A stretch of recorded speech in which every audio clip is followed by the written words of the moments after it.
વાલિયા તાલુકા પંચાયતના પ્રમુખ શ્રી સેવંતુભાઈ, ભરૂચ જિલ્લા બાંધકામ સમિતિના અધ્યક્ષ શ્રી રાયસિંહભાઈ તથા ભરૂચ જિલ્લાના ઝઘડિયા ખાતે ભગવાન બિરસા મુંડાની પ્રતિમાનું લોકાર્પણ કરવામાં આવ્યું। ભગવાન બિરસા મુંડાની 150મી જન્મ જયંતિ વર્ષ નિમિત્તે ખૂબ ધામધૂમથી વરઘોડા સ્વરૂપે રેલી કાઢવામાં આવી હતી।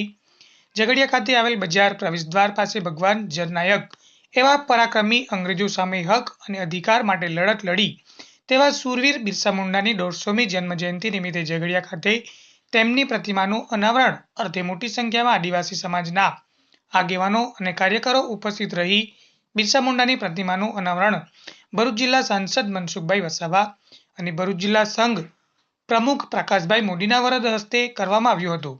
આ પ્રસંગે ભરૂચ જિલ્લા પંચાયત પ્રમુખ અને તાલુકા પ્રમુખ સહિત ઝઘડિયા ગ્રુપ ગ્રામ પંચાયતના સરપંચ સુરેશભાઈ વસાવા તથા તલોદરા ટીનાભાઈ વસાવા સહિતના વિવિધ હોદ્દેદારો અને આગેવાનો ઉપસ્થિત રહ્યા હતા।